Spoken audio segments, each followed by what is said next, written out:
S, good evening my dear students. இன்னைக்கு நம்ம டேலியில் என்ன பார்க்க போகிறோம் அப்படின்னா, how to pass sales entries in Tally Prime. Purchase entry எப்படி போட்டோமோ அதே மாதிரி தான் சேல்ஸ் என்ட்ரியும். பர்ச்சேஸ் என்ட்ரி எப்படி போட்டோமோ அதே மாதிரி தான் சேல்ஸ் என்ட்ரி. நாம் நேற்றுலேருந்து என்னென்ன ஸ்டெப்பு பண்ணினோம் அதை ஒரு சின்ன ரீகால் பண்ணிவிட்டு அப்புறம் போவோம். ஏன்னா இதே ஸ்டெப்பு தான் நம்ம எல்லா கம்பெனிகளுக்கும் பண்ணுவோம். இன்ஃபேக்ட் இதை விட இன்னும் அடிஷ்னலாக இருக்குமே ஒழிய இது குறைவு இல்லாமல் இருக்கும். ஸோ ஃபர்ஸ்ட் ஆஃப் ஆல் நம்ம என்னென்ன ஸ்டெப்பு பண்ணினோம் அது எல்லாமே உங்களுக்கு ஒரு ரீகால் மாதிரி கொடுக்குறேன். இங்கே பார்ப்போம். ஃபஸ்ட்டு பார்த்தீங்கன்னா கம்பெனி க்ரியேட் பண்ணணும். கம்பெனி எப்படி க்ரியேட் பண்ணணும் அப்படின்னா, கேட்வே ஆஃப் டேலியில் போய்ட்டு ஆல்ட்டுக்கே க்ரியேட் கம்பெனி, இங்கே போய்ட்டு நீங்கள் கம்பெனி க்ரியேட் பண்ணணும். நம்ம க்ரியேட் பண்ணிட்டோம், ஜமீன் டாய்ஸ் அண்ட் எக்யூப்மெண்ட்ஸ் அப்படிங்கிற பேரில். இங்கே பார்த்தீங்கன்னா அட்ரஸ் 3 லைனில் இருக்கணும். தமிழ்நாடுங்கிறது கண்டிப்பாக நீங்கள் மென்ஷன் பண்ணணும். ஏன்னா இங்கே தமிழ்நாடு நீங்கள் என்ன ஸ்டேட் மென்ஷன் பண்ணுறியோ அதை பொறுத்து தான் பர்ச்சேஸ் அல்லது சேல்ஸில் உங்களுடைய பர்ச்சேஸ் இன்டர்ஸ்டேட்டா அல்லது லோக்கல் சேல்ஸா, இன்டர்ஸ்டேட் பர்ச்சேஸா லோக்கல் பர்ச்சேஸா, இன்டர்ஸ்டேட் சேல்ஸா லோக்கல் சேல்ஸா அப்படிங்கிறது எது டிசைட் பண்ணுதுன்னா இந்த இடத்துல நீங்கள் கொடுத்துருக்குற இந்த ஸ்டேட்டு. அடுத்தது பின்கோடு, அதுக்கப்புறம் டெலிஃபோன் நம்பர், எஸ்டிடி கோடு, மெயில் ஐடி, வெப்சைட் அட்ரஸ்ஸு. இந்த இடத்துல உங்களுக்கு நீங்கள் கரெக்டாக கொடுக்கணும். இங்கே கொடுக்காம 1/4/25 கொடுத்துட்டு ஐயோன்னு சொல்லிட்டு அப்புறம் போய் மாற்றினீங்கன்னா உங்களுக்கு சரியாக டேக்ஸ் கால்குலேட் ஆகாது. ஸோ கொஞ்சம் பொறுமையாக இருந்து இந்த இடத்துல நீங்கள் கம்பெனி க்ரியேட் பண்ணும்போது பொறுமையாக எல்லாத்தையும் கொடுங்க. ஸோ என்ட்ரு கொடுத்து சேவ் பண்ணிவிடுங்க. இது பார்த்தீங்கன்னா first company creation. Once company க்ரியேட்டடுனா எடுத்த உடனே உங்களுக்கு இந்த மாதிரி F11 ஃபியூச்சர் வரும்.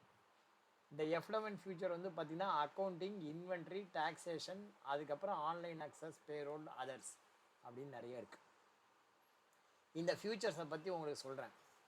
இப்போ பார்த்தீங்கன்னா கேட்வே ஆஃப் டேலியில் பார்த்தீங்கன்னா பேலன்ஸ் ஷீட் அப்படின்னு பார்க்குறீங்க, ப்ராஃபிட் அண்ட் லாஸ் அக்கௌண்ட் பார்க்குறீங்க, ட்ரையல் பேலன்ஸ் பார்க்குறீங்க. ஓகேவா? இதெல்லாம் எப்படி பார்க்க முடியுது அப்படின்னா, இங்கே F11ல் மெயின்டைன் அக்கௌண்ட்ஸு எஸ்ங்கிறதுனால இதில் மெயின்டைன் அக்கௌண்ட்ஸு நோ கொடுத்துருவோம். நோ கொடுத்துட்டிங்கன்னா இங்கே பார்த்தீங்கன்னா ஒன்றுமே இருக்காது. இங்கே டிஸ்பிளே மோர் ரிப்போர்ட்டில் டே புக் இருக்கும். அக்கௌண்ட்ஸ் இருக்குமா அப்படின்னா அக்கௌண்ட்ஸ் இருக்காது. ஏன் அக்கௌண்ட்ஸ் இருக்காது அப்படின்னா நீங்கள் என்ன கொடுத்துட்டீங்க, F11ல் மெயின்டைன் அக்கௌண்ட்ஸு நோ கொடுத்துட்டீங்க. ஸோ நோ கொடுத்துட்டா என்ன ஆகும், ஒரு க்ரியேட் பண்ணலாம், ஆல்டர் பண்ணலாம், சார்ட் ஆஃப் அக்கௌண்ட்ஸ் போடலாம், வவுச்சர் போடலாம், டே புக் போடலாம். பட் லெட்ஜர்லாம் பார்க்க முடியாது. டிஸ்பிளே அக்கௌண்ட்ஸ் புக்கே இருக்காது, ஸ்டேட்மெண்ட் ஆஃப் அக்கௌண்ட்ஸ் இருக்காது. ஸோ ஃபஸ்ட்டு ஃபியூச்சர் என்ன அப்படின்னா, F11ல் நீங்கள் மெயின்டைன் அக்கௌண்ட்ஸ் ஆல்வேஸ் எஸ் இருக்கணும். இந்த மாதிரி எஸ் இருந்தால் தான் உங்களுக்கு ரிப்போர்ட்ஸ்லாம் பார்க்க முடியும். பேலன்ஸ் ஷீட் ஆகட்டும், P&L ஆகட்டும், ஒரு பார்ட்டியோட லெட்ஜர்ஸ் பார்க்கணும் அப்படின்னாக்கா நீங்கள் இப்போ டாய்ஸ் பேபி ஷோப் இந்த பார்ட்டியோடைய லெட்ஜர் பார்க்கணும். இந்த மாதிரி வேணும் அப்படின்னா என்ன பண்ணணும், F11 ஃபியூச்சரில் எஸ் இருக்கணும். அடுத்தது எனேபிள் பில் வைஸ் டீட்டெயில். இங்கே enable bill wise detail no இருக்குது. இப்போ பார்ட்டியில் போய் பார்ப்போம். டிஸ்பிளே அக்கௌண்ட்ஸ் லெட்ஜர், அதில் பார்த்தீங்கன்னா டாய்ஸ் பேபி ஷோப் அங்கே போயிட்டு இதில் பில் வைஸ் பார்ப்போம். இதில் பார்த்தீங்கன்னா பில் வைஸ்க்கு ஷார்ட்கட் பார்த்தீங்கன்னா F5. இவருக்கு பில் வைஸ் நம்ம மென்ஷன் பண்ணியிருக்கோமா பாருங்கள். டாய்ஸ் பேபி ஷோப்புக்கு இன்வென்ட்ரி வேல்யூஸ் தான் நம்ம கொடுத்துருக்கோம், பில் வைஸ் எனேபிள் பண்ணல. சப்போஸ் நீங்கள் F11 ஃபியூச்சர், இந்த F11 ஃபியூச்சரில் எனேபிள் பில் வைஸ் எஸ் கொடுத்தீங்கன்னா இப்போ போய்ட்டு நீங்கள் பாருங்கள் அது எனேபிள் ஆகிடும். ஃபார் எக்ஸாம்பிள் ஹிதேந்திரா, இதை போய்ட்டு நீங்கள் கண்ட்ரோல் ஏ கொடுத்து சேவ் பண்ணுங்கள். அடுத்தது பார்த்தீங்கன்னா பர்ச்சேஸ், இந்த என்ட்ரி இதையும் கண்ட்ரோல் ஏ கொடுத்து சேவ் பண்ணுங்கள். இப்போ போய்ட்டு நீங்கள் பார்ட்டியோடைய லெட்ஜர் போய் பாருங்களேன். Display accounts book ledger book Hitendra டாய்ஸில் போய்ட்டு பில் வைஸுங்கிறது இப்போ ஓப்பனாக இருக்கும். ஸோ F5 ப்ரெஸ் பண்ணிங்கன்னா இந்த பில்லுக்கு இன்னும் நம்ம பேமெண்ட்டு கொடுக்க வேண்டியிருக்கு அப்படின்னு காட்டும். இதை போய்ட்டு என்ட்ரு கொடுத்தீங்கன்னா வவுச்சர் லெவல் வரைக்கும் போகும். எது வரைக்கும் போகும் அப்படின்னா drill down to voucher entry level. ரைட்டா? ஸோ இந்த மாதிரி நீங்கள் பார்க்கலாம். அதே மாதிரி டாய்ஸ் பேபி ஷோப் இதுவும் பார்த்தீங்கன்னா பில் வைஸ் பார்க்கலாம். இந்த பில் வைஸ் எதனால் உனக்கு வருது அப்படின்னா F11 ஃபியூச்சரில் நீங்கள் பில் வைஸ் எனேபிள் பண்ணுறதுனால. அடுத்தது காஸ்ட் சென்டர் இந்த சம்முக்கு வேண்டாம். காஸ்ட் சென்டர் என்ன மாதிரியான சம்முக்கு வேணும் அப்படின்னா, கன்ஸ்ட்ரக்ஷன் கம்பெனி அந்த மாதிரி கம்பெனிக்கு நீங்கள் காஸ்ட் சென்டர் எனேபிள் பண்ணிக்கலாம். ட்ரேடிங்க்கு காஸ்ட் சென்டர் இன் ஜென்ரல் வேண்டாம். ஓகேவா? ஆனால் ஒரு சில நேரத்தில் தேவைப்படும். ஃபார் எக்ஸாம்பிள் சரவணா ஸ்டோர் இருக்குது, சரவணா ஸ்டோரில் ஒரு 100 எம்ப்ளாயிஸ் ஒர்க் பண்ணுறாங்க சேல்ஸ் கேர்ள் அப்படின்னா, அந்த 100 எம்ப்ளாய்க்கும் எவ்வளவு சேல்ஸ் பண்ணியிருக்காங்களோ அதை பொறுத்து அவங்களுக்கு கமிஷன் அப்படிங்கிற பட்சத்தில் நீங்கள் காஸ்ட் சென்டர் எனேபிள் பண்ணலாம்.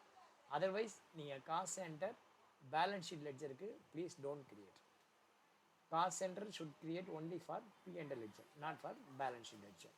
Once you created the cost centre for balance sheet ledger, it will create unnecessary confusion, தேவையற்ற கன்ஃபியூஷன்ஸ்.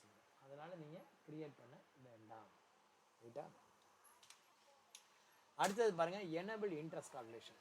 இது வந்து பார்த்தீங்கன்னா உங்களுக்கு ரேராக யூஸ் பண்ணக்கூடிய ஒரு ஆப்ஷன் இது. இந்த எனேபிள் இன்ட்ரெஸ்ட் கால்குலேஷன், இன்ட்ரெஸ்ட் கால்குலேஷனுங்கிறது எனேபிள் நீங்கள் வந்து ரேராக யூஸ் பண்ணுறது. ஓகேவா? நீங்கள் ரேராக யூஸ் பண்ணுற ஒரு ஆப்ஷன், அதனால் இது உங்களுக்கு வேண்டாம் இப்போதைக்கு. ஓகேவா? அடுத்தது வந்து பார்த்தீங்கன்னா இன்வென்ட்ரி ஃபீச்சர். இது வரைக்கும் அக்கௌண்டிங் ஃபீச்சரில் ஒரு 4 பார்த்தோம். இன்வென்ட்ரி ஃபீச்சரில் மெயின்டைன் இன்வென்ட்ரி, இதை வந்து நோ கொடுத்துட்டீங்க அப்படின்னா இன்வென்ட்ரி ரிலேட்டடாக இருக்கிற எதுவுமே வந்து ஆஃப் ஆகிடும். இப்போ வந்து இதை நீங்கள் எஸ் கொடுத்தா தான் மற்ற ஃபங்க்ஷன்லாம் வரும். மற்ற ஃபங்க்ஷன்லாம் அப்போ தான் வரும். இதில் வந்து பார்த்தீங்கன்னா இன்டகிரேட் அக்கௌண்ட்ஸ் வித் இன்வென்ட்ரி, இது வந்து நோ இருக்குது, எஸ் இருக்குது. எஸ் கொடுத்தா என்னாகும், நோ கொடுத்தா என்னாகும். இப்போ நோ கொடுத்துருக்கேன், இன்வென்ட்ரி இன்டகிரேஷன் நோ கொடுத்துருக்கேன். அப்போ வந்து பார்த்தீங்கன்னா P&L க்ளோசிங் ஸ்டாக்கு இங்கே வராது. பர்ச்சேஸ் அக்கௌண்ட்ஸ் இருக்குது, பர்ச்சேஸ் பண்ண ஐட்டம் க்ளோசிங் ஸ்டாக்கில் வரணும்ல, வராது. அதுவே F11 போயிட்டு இன்டகிரேஷன் வித் அக்கௌண்ட்ஸ் எஸ் கொடுத்தீங்க அப்படின்னா இந்த இடத்துல உங்களுக்கு பர்ச்சேஸ் பண்ணது இருக்கும். ஓகேவா? க்ளோசிங் ஸ்டாக் இருக்காது, ஓப்பனிங் ஸ்டாக் இருக்காது, பட் க்ளோசிங் ஸ்டாக் இருக்கும். ஏன்னா பர்ச்சேஸ் பண்ணது அப்படியே இங்கே க்ளோசிங் ஸ்டாக்காக இருக்குது. ஸோ அதுதான் டிஃப்ரென்ஸ். அடுத்தது பார்த்தீங்கன்னா enable multiple price level. Multiple price level அப்படின்னா ஒவ்வொரு ப்ராடக்ட்டுக்கும் அது வந்து டிபெண்ட்ஸ் அப்பான் த கஸ்டமர் எவ்வளோ பர்ச்சேஸ் பண்ணுறாங்க, அது பர்ச்சேஸ் பண்ணுறதுக்கு ஏற்ற மாதிரி உனக்கு ரேட் வந்து டிசைட் பண்ணுவாங்க. ஃபார் எக்ஸாம்பிள், இப்போ நம்ம ஒரு ஹோட்டலில் போய் சாப்பிட்றோம், 4 இட்லி சாப்பிட்றோம், சரவணபவன் ஹோட்டலில் 4 இட்லி சாப்பிட்றோம். அங்கே வந்து பார்த்தீங்கன்னா ஒரு பிளேட் இட்லி 60 ரூபான்னு வச்சுக்கோங்க. 2 பிளேட் இட்லி சாப்பிட்டா எவ்வளவு? 120 rupees. அங்கே பேரம் பேசி சார் ஒரு 5 ரூபா கம்மி பண்ணிங்க, 5 ரூபா இல்லைன்னு சொல்லிட்டு வரலாம், அது வேறு விஷயம். 5 ரூபா ரேட்டில் கம்மி பண்ணுங்க அப்படின்னா they will not reduce. ஓகேவா? அதே 4 இட்லியை நீங்கள் பார்சல் வாங்கிட்டு வீட்டுக்கு வந்தீங்கன்னா 120க்கு தருவானா? தரமாட்டான். பேக்கிங் சார்ஜஸ் 10 ரூபா போட்டு 130க்கு தருவான்.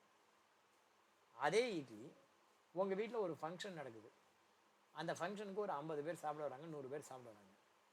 அந்த மாதிரி சாப்பிட வரும்போது 100 பேருக்கு அப்படின் போது ஒரு ஆளுக்கு 4 இட்லினா திட்டா எவ்வளோ? 400 இட்லி வாங்க போகிறோம். அப்போ அந்த மாதிரி நேரத்தில் நீங்கள் டிஸ்கவுண்ட் கேட்டிங்க அப்படின்னா அவன் டிஸ்கவுண்ட் கொடுப்பான். ஒரு 1000 பேருக்கு வேணும் அப்படின்னு சொல்லி டிஃபன் கேட்டிங்கன்னா டிஸ்கவுண்ட் இன்னும் கொஞ்சம் அதிகமாக கொடுக்கும். ஸோ வந்து இது வந்து குவான்டிட்டி டிஸ்கவுண்ட் அப்படின்னு பேர். எவ்வளவு குவான்டிட்டி அளவுக்கு அதிகமாக நம்ம கஸ்டமர்ஸ் பர்ச்சேஸ் பண்ணுறாங்களோ அதுக்கு ஏற்ற மாதிரி டிஸ்கவுண்ட்டு போயிட்டே இருக்கும். பட் அது ஒரு ரேஞ்சுக்கு மேலே நின்றுடும் அந்த டிஸ்கவுண்ட் பர்சன்டேஜ். நம்மளால் வந்து நார்மலாக ஒரு 10% டிஸ்கவுண்ட் கொடுக்கலாம் அப்படின்னா ஒரு 20% கொடுக்கலாம், 30% கொடுக்கலாம், அல்லது மிஞ்சி போனால் ஒரு 40%. அதுக்கு மேலே கொடுக்க முடியுமானா நம்ம காஸ்ட் அடிபட்டுரும், கொடுக்க முடியாது. ஸோ அந்த மாதிரி டிஸ்கவுண்ட் காலம். இப்போ சீதாராமன் அண்ட் கோன்னு சொல்லிட்டு ராயப்பேட்டையில் ஒரு கம்பெனி இருக்குது. அந்த சீதாராமன் அண்ட் கோவில் போயிட்டு நீங்கள் ஏதாவது ஒரு புக்கு வாங்கினீங்க அப்படின்னா அவங்க என்ன பண்ணுவாங்க? டிஸ்கவுண்ட்டு கொடுக்க மாட்டாங்க, எம்ஆர்பியில் கொடுத்துருவாங்க புக்கை. நீங்கள் பாட்டுக்கு சத்தம் போடாமல் எம்ஆர்பியில் தான் வாங்கிட்டு வரணும். அதே இன்னொரு பொண்ணு போகுது, சார் இந்த புக்குக்கு எனக்கு டிஸ்கவுண்ட் வேணும் அப்படின்னு சொல்லி கேட்டுன்னு வச்சுக்கோங்க, வாயை திறந்து கேட்டால் அவன் டிஸ்கவுண்ட் 20% கொடுத்துருவான். ஓகேவா? வாயுள்ள புள்ள பொழைச்சிக்கும்பாங்க. அந்த மாதிரி சீதாராமன் கொள்ள போயிட்டு ஒரு புஸ்தகம் வாங்கும்போது எனக்கு டிஸ்கவுண்ட் வேணும் அப்படின்னு நீங்கள் கேட்டிங்கன்னா அவன் கொடுத்துருவான், இல்லைன்னா கொடுக்க மாட்டாங்க. ரைட்டா? வந்து கொடுக்க மாட்டான். எதனால் உங்களுக்கு கேட்கணும்னு தோணலை அப்படின்னா அவனுடைய இன்வாய்ஸில் டிஃபால்ட்டாக டிஸ்கவுண்ட் அப்படிங்கிற காலம் இருக்காது. நீ டிஸ்கவுண்ட் வாங்கினா டிஸ்கவுண்ட்டு பிரிண்ட் ஆகும், உனக்கு டிஸ்கவுண்ட் கொடுக்கலன்னா அந்த டிஸ்கவுண்ட் காலமே பிரிண்ட் ஆகாது. அந்த மாதிரி அவன் செட்டிங் பண்ணி வச்சுருவான். அதனால் என்னென்னா ஒரு இன்வாய்ஸ் நீ வாங்குற, அதில் டிஸ்கவுண்ட் காலம் இருக்குது, ஆனால் உனக்கு டிஸ்கவுண்ட் கொடுக்கல, உடனே நீ என்ன பண்ணுவ? எனக்கு டிஸ்கவுண்ட் கொடுன்னு கேட்பேன். ஒரு இன்வாய்ஸ் நீ வாங்குற, அதில் டிஸ்கவுண்ட் காலமே இல்லை, ப்ராடக்டோட எம்ஆர்பி அப்படியே இருக்குது அப்படின்னா நீ பாட்டுக்கு சத்தம் பண்ணாமல் வாங்கிட்டு வந்துடுவேன். இதுதான். ஓகேவா? ஸோ இது பேர் என்ன அப்படின்னா யூஸ் டிஸ்கவுண்ட் காலம் இன் இன்வாய்ஸஸ். ஓகேவா? அடுத்த மல்டிபிள் ப்ரைஸ் லெவல் சொல்லிட்டோம், யூஸ் டிஸ்கவுண்ட் காலம் இன் இன்வாய்ஸ் சொல்லியாச்சு.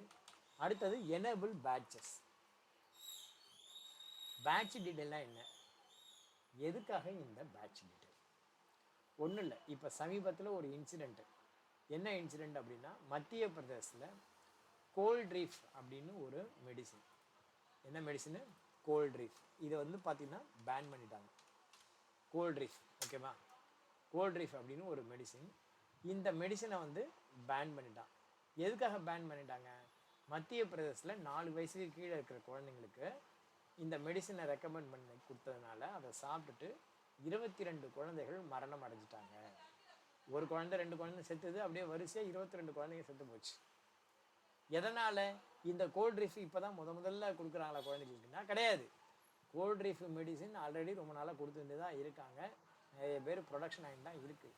திடீர்னு 22 குழந்தைகள் இறக்கிறதுக்கு என்ன காரணம் அப்படின்னா, ஒரு பர்டிகுலர் பேட்சில் அந்த மெடிசின் தயார் பண்ணும்போது அதில் வந்து ஒரு கெமிக்கல் ஆட் பண்ணுவாங்க.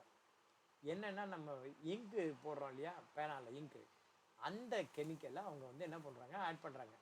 அது வந்து பார்த்திங்கன்னா எவ்வளோ கலக்கணுமோ அந்த கலருக்காக பண்ணுவாங்க.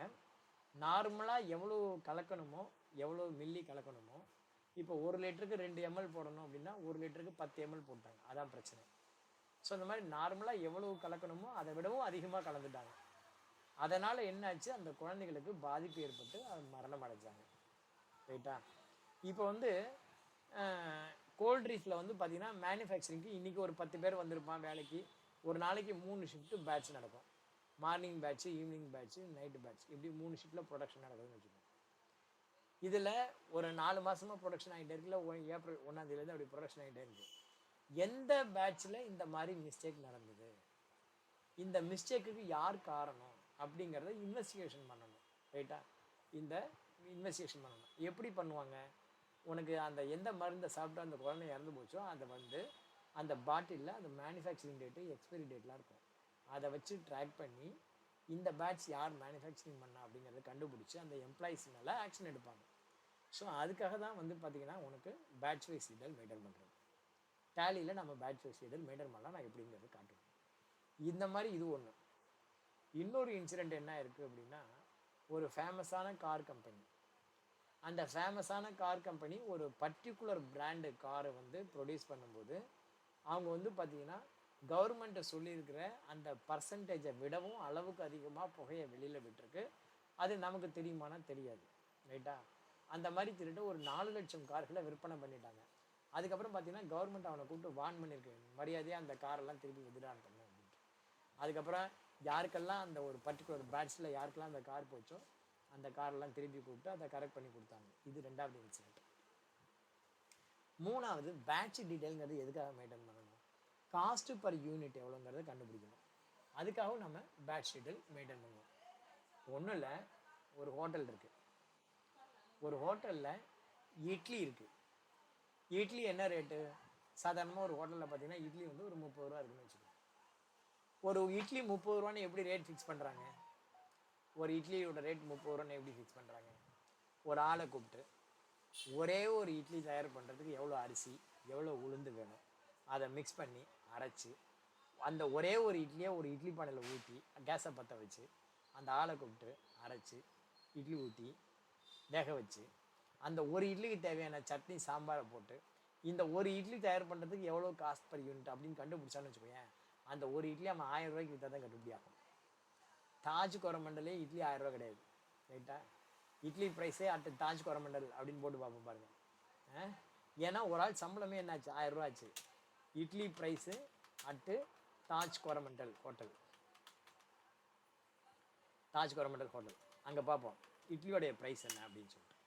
தாஜ் கோரமண்டலோட இட்லியோட ப்ரைஸ் என்ன அப்படின்னு பார்த்தீங்கன்னா 525 ருபீஸ் தான். ஓகேவா? அங்கேயே வந்து பார்த்தீங்கன்னா ஒரு இட்லி வந்து 520 ரூபா தான் ரேட்டு. ஒரு பிளேட் இட்லியோட ரேட்டு 520 ரூபா. ஒரு 4 இட்லி வைப்பாங்க, இல்லை 3 இட்லி வைப்பாங்க. 1525 ருபீஸ். நீ ஒரே ஒரு இட்லியை மாத்திரம் மேனுஃபேக்சரிங் பண்ணுன்னு வச்சுக்கோ, அதுக்கு காஸ்ட் கண்டுபிடிக்க முடியுமானா கண்டுபிடிக்க முடியாது. ஸோ ஒரு பேட்ச் ஆஃப் மெட்டீரியல் ப்ரொடக்ஷன் பண்ணணும். ஒரு ஹோட்டல் இருக்குது அப்படின்னா இப்போ இட்லியோடைய காஸ்ட்டை எப்படி நிர்ணயம் பண்ணுவாங்கன்னா, இட்லி வந்து பார்த்தீங்கன்னா இன்றைக்கி 4 ஈடு ஊற்ற போகிறான், ஒரு ஈடுக்கு 500 இட்லி அப்படின்னு வச்சுக்கோங்க, இல்லை ஒரு 200 இட்லி, அந்த மாதிரி ஒரு 10 ஈடு ஊற்றுவாங்க. இப்போ 2000 இட்லி ப்ரொடக்ஷன் ஆகும். அந்த 2000 இட்லிக்கு சட்னி எவ்வளவு, சாம்பார் எவ்வளவு, அதை ஊற்றுறதுக்கான லேபர் காஸ்ட் எவ்வளவு, கேஸ் எவ்வளவு, இது எல்லாம் டோட்டலாக கால்குலேட் பண்ணி டோட்டலாக வந்து பார்த்தீங்கன்னா உனக்கு 20,000 ருபீஸ் வருது 2000 இட்லிக்கு அப்படின்னா 20,000 டிவைட் பை 2,000 போட்டிங்கன்னா 10 ருபீஸ், மார்ஜின் ஒரு 5 ரூபா சேர்த்து ஒரு இட்லி 15 ரூபா, ஒரு இட்லி 20 ரூபா அப்படின்னு வைப்பாங்க. ரைட்டா? ஸோ அந்த மாதிரி காஸ்ட் பர் யூனிட் கண்டுபிடிக்கணும் அப்படின்னா அதுக்கு நீங்கள் பேட்ச் வைஸ் டீட்டெயில் தான் யூஸ் பண்ண முடியும். ஸோ இந்த பேட்ச் வைஸ் டீட்டெயில் யாரெல்லாம் மெயின்டைன் பண்ணணும்? கண்டிப்பாக மேனுஃபேக்சர் மெயின்டைன் பண்ணுவோம். எதுக்காக மேனுஃபேக்சரிங் மெயின்டைன் பண்ணுவோம்? காஸ்ட் பர் யூனிட் கண்டுபிடிக்கிறதா மெயின்டைன் பண்ணுவாங்க. அதுக்கப்புறம் யார் மெயின்டைன் பண்ணுவாங்க? ட்ரேடர்ஸ் மெயின்டைன் பண்ணுவாங்க. எதுக்காக ட்ரேடர்ஸ் மெயின்டைன் பண்ணுவாங்க? மெடிக்கல் ஷாப்பு, மளிகை கடை, அங்கெல்லாம் வந்து பார்த்திங்கன்னா ப்ராடக்ட் வந்து ஃபுட்டு ப்ராடக்ட்லாம் வந்து பார்த்திங்கன்னா கண்டிப்பாக நீங்கள் பேட்ச் வைஸ் மெயின்டைன் பண்ணணும். ஸோ அவங்கெல்லாம் வந்து பார்த்திங்கன்னா எதுக்காகனா இந்த மாதிரி ஏதாவது ஒரு இன்சிடெண்ட் நடந்துச்சு, மத்திய பிரதேசில் நடந்த மாதிரி ஏதாவது ஒரு இன்சிடெண்ட் நடந்துச்சு அப்படின்னா அந்த இன்சிடெண்ட்டுக்கு யார் காரணமானவங்கன்னு கண்டுபிடிக்கிறதுக்கு பேட்ச் வைஸ் டீட்டெயில் மெயின்டைன் பண்ணணும். ஒரு ப்ராடக்ட் எக்ஸ்பைரியா இல்லையா அப்படின்னு கண்டுபிடிக்கிறதுக்கு பேட்ச் வைஸ் டீட்டெயில் மெயின்டைன் பண்ணணும். ரைட்டா? ஸோ அதில் தான் பிரிண்ட் ஆகிருக்கும். இதனால் உங்களுக்கு பேட்ச் வைஸ் டீட்டெயில் வேணும் அப்படின்னா இந்த டீட்டெயில் உனக்கு எனேபிள் பண்ணியிருந்தா தான் உனக்கு முடியும். ரைட்டா? அடுத்தது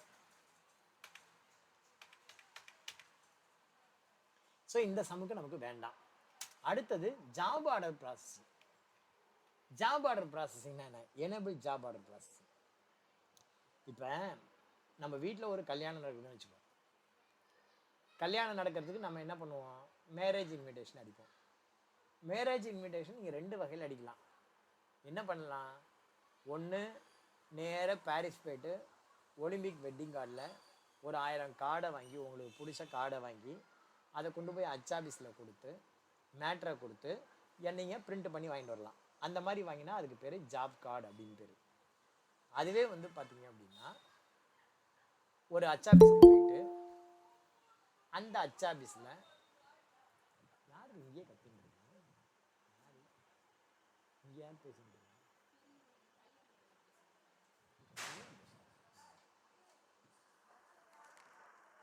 என்ன இந்த மாதிரி ஒரு அச்சாபீஸ்க்கு போயிட்டு அந்த அச்சாபீஸில், ஓகேவா, அந்த அச்சாபீஸில் மேரேஜுக்கோ இல்லை உங்கள் ஃபங்க்ஷனுக்கு தேவையான மேட்ரை கொடுத்து கார்டை நீயே வாங்கிக்கோ அப்படின்னா அது கான்ட்ராக்ட் அப்படின்ட்டு. ரைட்டா? ஜாப் காஸ்ட்டுக்கும் கான்ட்ராக்டுக்கும் வித்தியாசம் தெரியும். ஓகேவா? ஜாப் காஸ்ட்டுக்கும் கான்ட்ராக்டுக்கும் வித்தியாசம். அடுத்தது வந்து பார்த்தீங்கன்னா enable cost tracking. Cost tracking அப்படின்னா என்ன? இப்போ ஒன்றும் இல்லை, காஸ்ட் ட்ராக்கிங் அப்படிங்கிறது ஒரு முறை என்னாச்சு, நான் வந்து ஒரு ஃப்ரிட்ஜ் வாங்கிறதுக்கு வசந்த் அன்கோ போயிருந்தேன். ஃப்ரிட்ஜோட காசு எவ்வளோன்னா 20,000 ரூபாய். ஃப்ரிட்ஜோட விலை எவ்வளவு? 20,000 ரூபாய். சரி, அந்த 20,000 முடிஞ்சிடுச்சு, அதோட முடிஞ்சிடுச்சானா கிடையாது. அந்த ஃப்ரிட்ஜு வாங்கினோம். வாங்கினதுக்கப்புறம் சொன்னதில் வசந்த் அன்கோக்காரன் சொல்கிறான், சார் ஃப்ரிட்ஜு வாங்கினீங்களே அது கூட ஒரு ஸ்டெபிளைசர் வாங்குங்க சார், கரண்ட்டு ஃப்ளக்சுவேஷன் வரும், அப்போ அந்த ஸ்டெபிளைசர் இருந்தால் தான் நல்லாயிருக்கும், இல்லைன்னா அந்த ஃப்ரிட்ஜு வீணாக போயிடும் அப்படின்னு. எவ்வளோப்பா அந்த ஃப்ரிட்ஜு? 1800. சரி வை, இப்போ ஃப்ரிட்ஜோட காசு எவ்வளோன்னா 21,800. ஓகேவா? ஃப்ரிட்ஜோட காசு என்ன? 21,800. அதுக்கப்புறம் கேட்டான், சார் உங்கள் வீடு என்ன வீடு சார்? ஏன்ப்பா கேட்குறேன்? இல்லை டைல்ஸ் இருக்குமா? ஆமாம். அப்போ வந்து பார்த்தீங்கன்னா நீங்கள் வீட்டை துடைக்கணும்ல சார், உங்கள் வீட்டில் உங்கள் ஒய்ஃப் மாப்பு போடுவாங்க, அப்போ வந்து ஃப்ரிட்ஜு வந்து தரையில் வச்சிங்கன்னா மாப்பு போட முடியாது சார், ஒரு ஸ்டாண்டு வாங்கிங்கன்னா. எவ்வளோ போடா ஸ்டாண்டு? 750 ரூபா. சரி வை அப்படின்னு. இப்போ என்ன ஆச்சு? அது ஒரு 20,000, இது ஒரு 2,000, அது ஒரு 1000, 23,000 ஆகிடுச்சு. இந்த ஃப்ரிட்ஜை என் தலையில் தூக்கிண்டா வச்சுட்டு வர முடியும்? அதுக்கு நான் ஒரு ஆளை வச்சு வண்டியில் கொண்டு வரணும். அது வந்து வசந்தன் கோழியை அரேஞ்ச் பண்ணிட்டேன். அதுக்கு ஒரு 500 ரூபா கொடுத்துட்டேன். 23,500 ரூபா. நான் வாங்க போனது 20,000 ரூபாய் ஃப்ரிட்ஜு. இப்போ எவ்வளோ ஆயிருக்குன்னா 23,500. 2 நாள் கழிச்சு ஃப்ரிட்ஜை கொண்டு வந்து டெலிவரி பண்ணான். அதுக்கப்புறம் 2 நாள் கழிச்சு அங்கே கம்பெனிலேருந்து ஆள் வந்தான், சாம்சங் கம்பெனிலேருந்து வந்தவன் சொல்கிறான், சார் ஃப்ரிட்ஜு எங்கே வாங்கினீங்க அப்படின்னா. ஏன்ப்பா கேட்குற? வசந்தன் கோலை தான்ப்பா வாங்கிக்கிறேன்.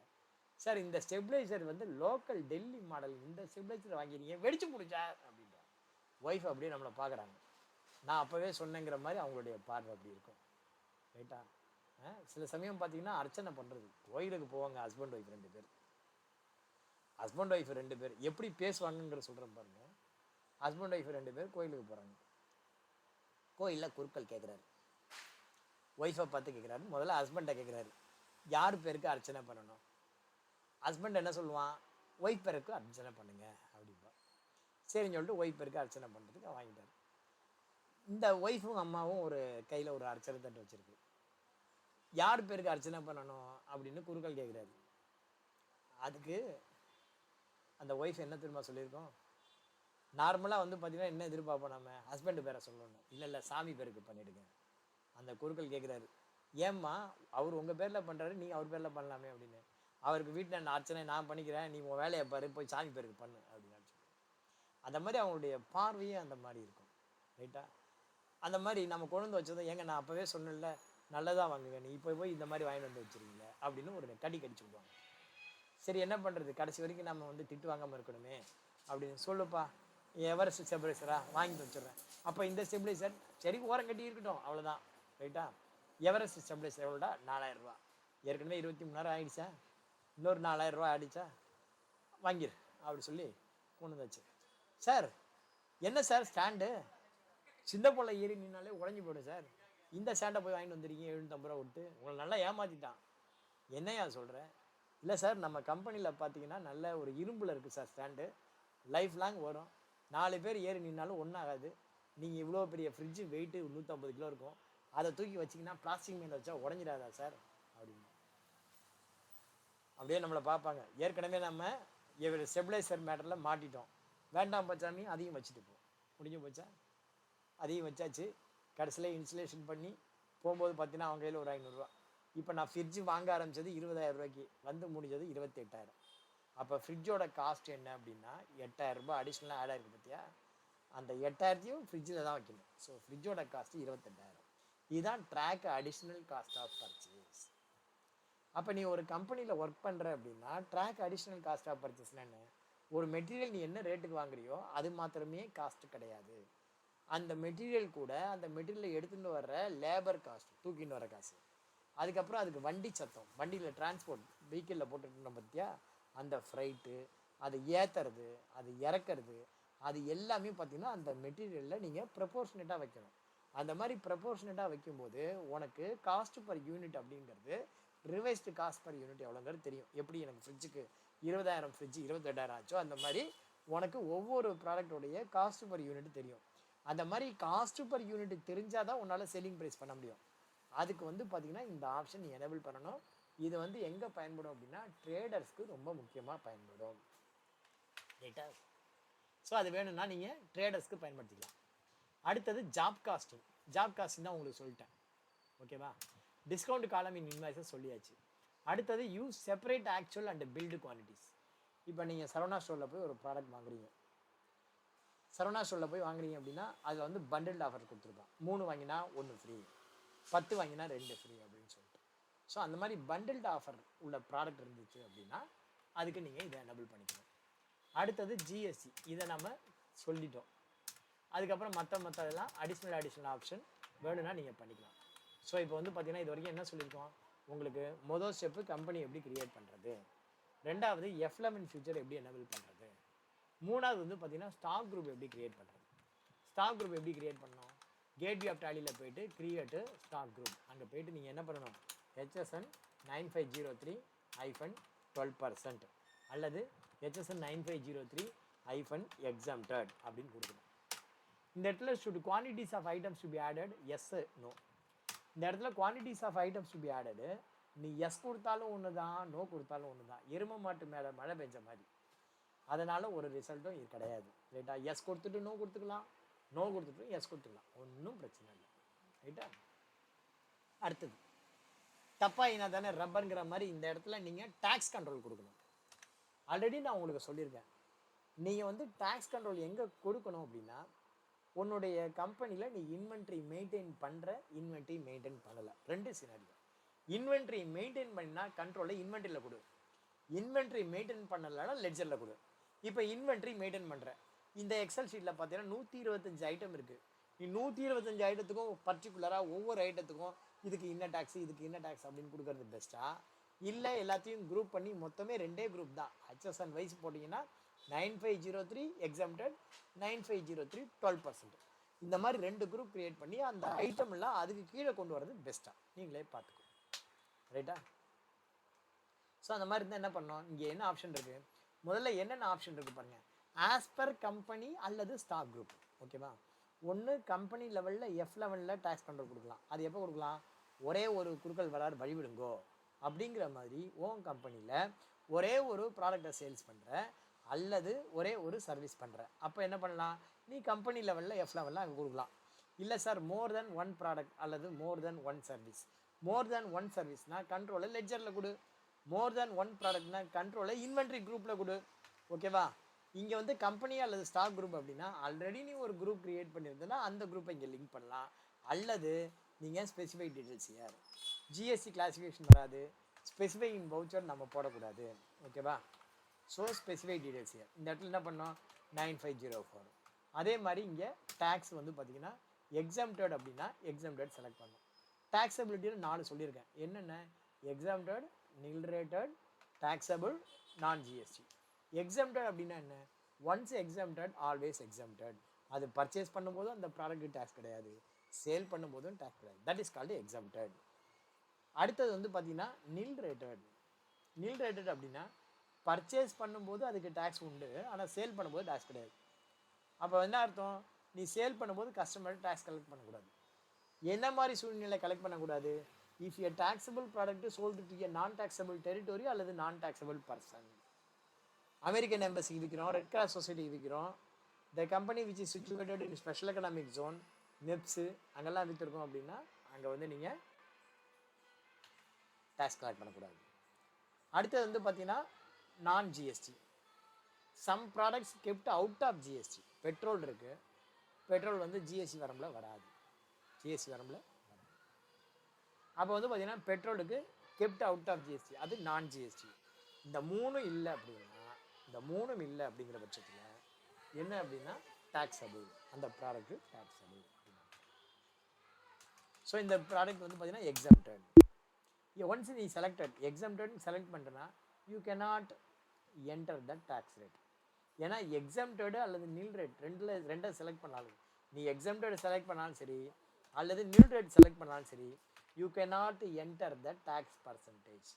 நீ எக்ஸம்டடை செலக்ட் பண்ணாலும் டேக்ஸ் பர்சன்டேஜ் மென்ஷன் பண்ண முடியாது, நீங்கள் நில் ரேட்டடு செலக்ட் பண்ணாலும் டேக்ஸ் பர்சன்டேஜ் மென்ஷன் பண்ண முடியாது. ரைட்டா? ஸோ இந்த இடத்துல நம்ம எதை செலக்ட் பண்ணணும், எக்ஸம்டட். ஓகேவா? ஸோ அதே மாதிரி இன்னொன்று என்ன இருக்குது 9503. ஓகேவா? ஆல்டர் இங்கே ஸ்டாக் குரூப்பில் 9503 12%. இங்கே 12%னா யூ ஹேவ் டு மென்ஷன் இங்கே டேக்ஸபிள் செலக்ட் பண்ணி 12% அப்படின்னு. நெக்ஸ்ட் வந்து என்ன இதுக்கு கிரியேட் பண்ணியாச்சு. அடுத்தது வந்து பார்த்தீங்கன்னா unit of measure. Unit of measure வந்து பார்த்தீங்கன்னா மொத்தம் இந்த கம்பெனியில் 4 வகையான மெஷர்ஸ் இருக்குது. என்னென்ன இருக்குது அப்படின்னு பார்த்தீங்கன்னா number, box, pack, piece, set. ஓகேவா? அடுத்தது ஜிஎஸ்டி லெட்ஜர். ஜிஎஸ்டி வந்து பார்த்தீங்கன்னா உனக்கு இப்படி தட்டி விட்டால் அந்த லெட்ஜர்லாம் அப்படியே வரணும், மனப்பாடமாக தெரியணும். ஜிஎஸ்டி லெட்ஜர் கிரியேட் பண்ணுங்க அப்படின்னா நிறைய ஜிஎஸ்டி லெட்ஜர் இருக்குது, முழம் நீளத்துக்கு இருக்குது. முழம் கூட இப்படி தான், முழம் இப்படி முழம் நீளம்னு சொல்லது அப்படியே லென்த்தாக இருக்குது. இப்போ பர்ச்சேஸ் லெட்ஜர்லாம் கிரியேட் பண்ணுங்கள், ஜிஎஸ்டி லெட்ஜர் கிரியேட் பண்ணுங்கன்னா முதல்ல பர்ச்சேஸ் அண்ட் சேல்ஸ் அந்த லெட்ஜர் கிரியேட் பண்ணுங்கள். என்னென்ன லெட்ஜர் அப்படியே மனப்பாடமாக சொல்லணும், நான் பார்க்காம சொல்கிறேன் பாருங்கள். GST local purchase under purchase account, GST local sales under sales account, GST interstate purchase under purchase account, GST interstate sales under sales account, input IGST under duties and taxes GST IGST, input SGST, input CGST. அதே மாதிரி output IGST, output CGST, output SGST. Round off GST 2 வாட்டி not applicable. அதுக்கப்புறம் அதுக்கு payable ledger set off entry போகிறதுக்கு IGST payable under current liability, CGST payable under current liability, SGST payable under current liability. உனக்கு opening balance போடல அப்படின்னா அந்த opening பேலன்ஸில் bank ledger தான் create one bank ledger. அந்த மாதிரி கிரியேட் பண்ணும்போது நீங்கள் ஒரு ஓடி அக்கௌண்ட்டாக கிரியேட் பண்ணிக்கோ. ஸோ இதெல்லாம் வந்து பார்த்தீங்கன்னா செட்டப் லெட்ஜர். இதை வந்து நீங்கள் கடன்னு ப்ராக்டிஸ் பண்ணணும். என்ன பண்ணணும், முதல்ல கம்பெனி கிரியேட் பண்ணணும். அதுக்கப்புறம் பார்த்தீங்கன்னா கம்பெனி கிரியேட் பண்ண வேகத்துக்கு F11 ஃபியூச்சரில் ஜிஎஸ்டி எனேபிள் பண்ணிவிட்டு கண்ட்ரோல் கொடுத்து சேவ் பண்ணிவிட்டு unit of measure stock group create பண்ணிட்டு கடன்னு ஜிஎஸ் லெட்ஜர் கிரியேட் பண்ணணும்.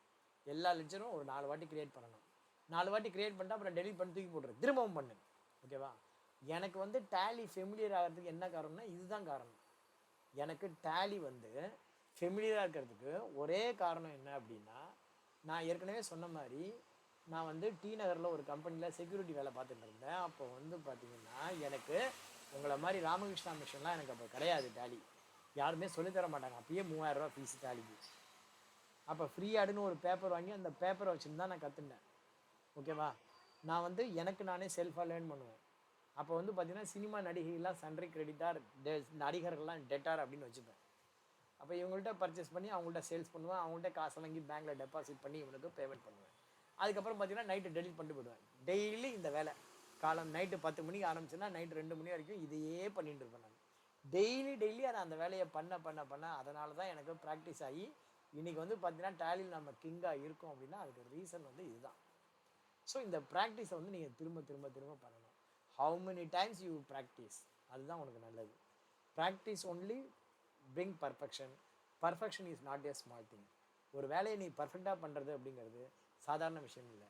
Practice only will bring perfection. ஓகேவா? Perfection is not a small thing. அதை மைண்டில் வச்சுக்கோங்க. நெக்ஸ்ட் வந்து பார்த்தீங்கன்னா இப்போ ஜிஎஸ் லெட்ஜர் கிரியேட் பண்ணியாச்சு. அடுத்தது என்ன பண்ணணும்? Purchase voucher type, sales voucher type alter பண்ணணும். இங்கே கேட்வே ஆஃப் டேலியில் போய்ட்டு ஆல்டர் வவுச்சர் டைப். இதில் வந்து பார்த்தீங்கன்னா பர்ச்சேஸ் வவுச்சர் டைப். பர்ச்சேஸில் போய்ட்டு நீங்கள் இங்கே ஒன்றுமே கொடுக்க வேண்டாம். நேராக இங்கே நேம் ஆஃப் த கிளாஸ் வாங்க. நேம் ஆஃப் த கிளாஸ் அப்படிங்கிறதும் லெட்ஜர் நேமும் ஒன்றா சார் அப்படின்னா கிடையாது. இப்போ கல்யாணம் அப்படிங்கிறது மேரேஜ் ஆகுது, ஆண் பெண் 2 பேருக்கும் திருமணம். ஆனால் அங்கே வந்து தாலி கட்டுறது மாத்திரம்தான் அங்கே நடக்குதா அப்படின்னா கிடையாது. அங்கே நிறைய இன்சிடென்ட் நடக்குது. ஒரு பிராமின் கல்யாணத்தை எடுத்து பார்க்க 32 வகையான இன்சிடென்ட்ஸ் நடக்கும். அங்கே வந்து பார்த்திங்கன்னா ஃபஸ்ட்டு நிச்சயதார்த்தம் இருக்கும், அப்புறம் மாப்பிள்ளை அழைப்பு நடக்கும், அதுக்கப்புறம் பார்த்திங்கன்னா மாப்பிள்ளை அழைப்பு முடிச்சு தான் நிச்சயதார்த்தம் வரும், அதுக்கப்புறம் அது பார்க்குறது இது பார்க்குறது அருந்ததி பார்க்குறது, இந்த மாதிரி நிறைய இன்சிடென்ட்ஸ் அப்படியே இருக்கும். காசி யாத்திரை இந்த மாதிரி. ஸோ இந்த எல்லா இன்சிடென்ட்டும் சேர்ந்து தான் கல்யாணம். ஸோ அந்த திருமணம் அப்படின்னு ஒரு பேர் வைக்கிறாங்க இல்லையா, அந்த மாதிரி நீ பண்ணக்கூடிய ஒவ்வொரு ஆக்டிவிட்டிக்கும் ஒரு நேம் வைக்கணும். அதுக்காக தான் நம்ம அங்கே பேர் ஜிஎஸ்டி லோக்கல் பர்ச்சேஸ்னு வச்சுருக்கோம். ஸோ இது லெட்ஜர் நேம் ஆனால் கிடையாது. நம்ம என்ன ஆக்டிவிட்டி பண்ண போகிறோமோ அந்த ஆக்டிவிட்டிக்கு ஒரு நேம் வச்சுருக்கோம். அந்த நேம் தான் அது. லோக்கல் பர்ச்சேஸ்னால் இன்னென்னது வரணும், இன்டர்ஸ்டேட் பர்ச்சேஸ்னால் இன்னென்ன வரணும் அப்படின்னு நம்ம ஒரு இன்சிடெண்ட்டுக்கு பேர் வைக்கிறோம். அவ்வளோதான். எந்த ஒரு இன்சிடெண்ட்டுக்கும் பேர் வைப்போம், அடையாளப்படுத்துறது. ஓகேவா?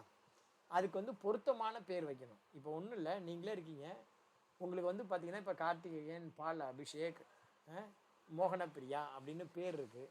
ஏன் உங்களுக்கெல்லாம் 42, 55, 28 அப்படின்னு நம்பர் கொடுத்தா எப்படி இருக்கும்? அடையாளப்படுத்த முடியாது. வண்டி நம்பர் இருக்குது, வண்டிக்கு ஏன் நம்பர் கொடுத்துருக்கான்? வண்டிக்கெல்லாம் பேர் கொடுத்தா எப்படி இருக்கும்? குப்புசாமி வண்டி, ராமசாமி வண்டி, கோவிந்தசாமி வண்டி அப்படி பார்த்தீங்கன்னா அங்கே வண்டியில் பேரை பார்த்தீங்கன்னா ஒவ்வொருத்தன் பேர், ஒருத்தன் முழு நிலத்துக்கு பேர் வச்சுருப்பான். அவனை எப்படி அடையாளம் கண்டுபிடிக்கிறது? ஓகேவா? ஸோ எதை எப்படி அடையாளப்படுத்தணும் அப்படின்னு இருக்கு. அதுக்காக தான். ஓகேவா? அந்த அடையாளப்படுத்துறதுக்கு தான் name of the voucher class அப்படின்னு இருக்கு. ஸோ இங்கே போய்ட்டு என்ன பண்ணணும்? லோக்கல் பர்ச்சேஸ் எண்ட் ஆஃபீஸ் கொடுத்து இங்கே லோக்கல் பர்ச்சேஸுங்கிற கிளாஸை செலக்ட் பண்ணி யானை வரும் பின்னே மணி ஓசை வரும் முன்னே அப்படிங்கிற மாதிரி லோக்கல் பர்ச்சேஸ்னால் input CGST, input SGST, round off. அதே மாதிரி இன்டர்ஸ்டேட் பர்ச்சேஸ் அப்படின்னா இங்கே ஜிஎஸ்டி இன்டர்ஸ்டேட் பர்ச்சேஸ் செலக்ட் பண்ணி ஐஜிஎஸ்டி போட்டு என்ட்ரு கொடுத்து சேல். அதே மாதிரி சேல்ஸுக்கு வந்து பார்த்தீங்கன்னா method of voucher number automatic, retain original voucher number. அதுக்கப்புறம் நேராக வந்தீங்கன்னா இந்த இடத்துல default title to print, tax invoice, அங்கே நம்ம ஓடி அக்கௌண்ட் க்ரியேட் பண்ணியிருக்கோம், அதை போட்டுக்கோம். ஜூரிஸ்டிகேஷன் சென்னை. அதே மாதிரி இங்கே லோக்கல் சேல்ஸுங்கிறத செலக்ட் பண்ணி லோக்கல் சேல்ஸ்னால் output CGST and output SGST as total amount rounding. Interstate sales அப்படின்னா இன்டர்ஸ்டேட் சேல்ஸ்னால் என்ன வரணும்? Output IGST rounding. ஸோ இந்த மாதிரி வவுச்சர் டைப்பு நீங்கள் ஆல்டர் பண்ணணும். அதுக்கும் நீங்கள் இங்கே ஓகே அப்படின்னு கொடுங்க. அடுத்தது பர்ச்சேஸ் என்ட்ரி. பர்ச்சேஸ் என்ட்ரி எப்படி போடுறது? ஏற்கனவே நான் உங்களுக்கு ஒரு பர்ச்சேஸ் என்ட்ரி போட்டு காமிச்சிட்டேன். நீங்கள் வந்து பார்த்தீங்கன்னா இப்போ பர்ச்சேஸ் வந்து பார்த்தீங்கன்னா லோக்கல் பர்ச்சேஸை இன்டர்ஸ்டேட் பர்ச்சேஸை ஃபஸ்ட்டு என்ட்ரி போட்டாச்சு, செகண்ட் என்ட்ரி போட்டாச்சு. இப்போ தேர்ட் என்ட்ரி பாருங்கள், மங்கள் சாஃப்ட் டாய்ஸ். இது வந்து பார்த்தீங்கன்னா லோக்கல் பர்ச்சேஸ். எப்படி லோக்கல் பர்ச்சேஸ் சொல்கிறீங்க? 33ல் ஜிஎஸ்டி நம்பர் ஸ்டார்ட் ஆகுது. அப்போ கேட்வே ஆஃப் டேலியில் பர்ச்சேஸ் வந்து accounting voucher V. Local purchase அப்படின்னா F9 ப்ரெஸ் பண்ணி லோக்கல் பர்ச்சேஸ் அப்படிங்கிறத செலக்ட் பண்ணு. அதே மாதிரி இன்டர்ஸ்டேட் பர்ச்சேஸ்னா F9 ப்ரெஸ் பண்ணி இன்டர்ஸ்டேட் பர்ச்சேஸ்ன்னு செலக்ட் பண்ணு. இன்டர்ஸ்டேட் பர்ச்சேஸ் செலக்ட் பண்ணால் ஐஜிஎஸ்சியும், லோக்கல் பர்ச்சேஸ் செலக்ட் பண்ணால் சிஜிஎஸ்சியும் வரும். ரைட்டா? எதுக்காக சார் இந்த பர்ச்சேஸு, எதுக்காக இந்த வவுச்சர் டைப்பை ஆல்டர் பண்ணணும்? ஏன் நம்ம கிரியேட் பண்ணக்கூடாது? ஏன் ஆல்டர் பண்ணணும்? நீங்கள் கிரியேட் பண்ணலாம், ஒன்றும் தப்பு கிடையாது. கிரியேட் பண்ணுறீங்க அப்படின்னா உங்களுக்கு தனித்தனி சீரியல் நம்பர் கிடைக்கும். ஆனால் இது வேஸ்ட். இது பர்ச்சேஸ்க்கு வந்து பார்த்தீங்கன்னா சீரியல் நம்பர் நாட் மேரேஜ். ரைட்டா? ஆல்ட்ரே பண்ணிக்கலாம். ரைட்டா? இப்போ சேல்ஸ் பண்ணுறீங்க, 4 பிரான்ச் இருக்குது, 4 பிரான்ச்சோடைய சேல்ஸையும் நீங்கள் கண்டினியூஸாக ட்ராக் பண்ணணும் அப்படின்னா நீங்கள் கிரியேட் பண்ணிக்கலாம். அதர்வைஸ் நீங்கள் ஆல்டர் பண்ணாலே போதுமானது. பர்ச்சேஸ் இன்வாய்ஸ்க்கு சீரியல் நம்பர் நீங்கள் பண்ண வேண்டாம். ரைட்டா? கிளியரா? ஸோ நீங்கள் ஆல்டர் பண்ணினாலே அதுக்கு போதுமானது. வவுச்சர் டைப் எதுக்காக அப்படின்னா ஒரு என்ட்ரி போடுறோம், அந்த என்ட்ரி போடும்போது கரெக்டாக பர்ஃபெக்டாக போடணும். ஓகேவா? கரெக்டாக போடுறதில்ல, பர்ஃபெக்டாக போடணும். பர்ஃபெக்ட்னா 100%. ஓகேவா? அது ஒன்று. ரெண்டாவது ஃபாஸ்ட்டாக போடணும். ஸோ ஃபாஸ்ட்டு அண்ட் அக்யூரேட் இந்த ரெண்டும் வேணும் அப்படின்னா நீங்கள் என்ன பண்ணணும்? வவுச்சர் டைப்பு ஆல்டர் பண்ணிக்கணும் அல்லது கிரியேட் பண்ணிக்கணும். இந்த வவுச்சர் டைப்பை ஆல்டர் பண்ணுறது அல்லது கிரியேட் பண்ணுறது பர்ச்சேஸ் அண்டு சேல்ஸுக்கு மாத்திரம்தான் அப்படின்னா கிடையாது. மொத்தம் 8 கைண்ட் ஆஃப் டிரான்சாக்ஷனில் 7 கைண்ட் ஆஃப் டிரான்சாக்ஷனும் உங்களால் பண்ண முடியும். எதுக்கு நீங்கள் பண்ண முடியாது அப்படின்னு பார்த்தீங்கன்னா ஜேவிக்கு நீங்கள் பண்ண முடியாது.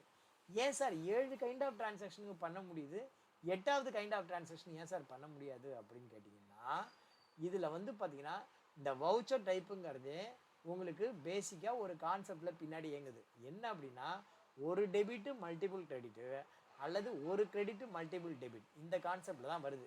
பட் ஜேவியோட கான்செப்ட் அப்படி கிடையாது. நீங்கள் multiple debit and multiple credit mention பண்ண முடியும். அந்த மாதிரி multiple debit and multiple credit mention பண்ணும்போது